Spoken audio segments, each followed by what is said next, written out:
বন্ধু এইবার ঈদে ভরপুর মার্কেট করা চাই, নাহলে মিনিমাম দাদা 1-1.5 লাখ টাকা বাজেট থাকতো এবার। 1-1.5 লাখ টাকা হেদি কি মার্কেট করবি?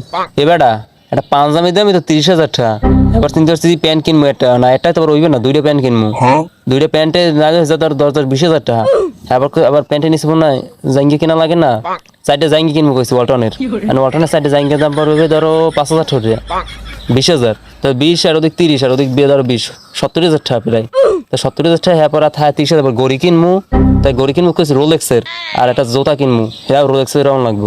আবার একটা খরচা আছে না আলাদা। দেশ দিয়ে মার্কেট করে কোনো মজা পাই না, বুঝো না, ভালো কোনো জিনিস পাওয়া যায় না। এবার চিন্তা হচ্ছে বিদেশ যাবো, দুবাই যাই মার্কেট করে যাবো। এ বন্ধু, মোর তো মার্কেট করে বাজার আছে, কিন্তু দুবাই জন্য তো টাকা নাই। তুই মোর নিবি? বন্ধু দেহি দাঁড়া, ঈদের আগে যদি বেশিটা হয় হলে তোরও লই যে মানে। তাই বন্ধু যাবি কবে?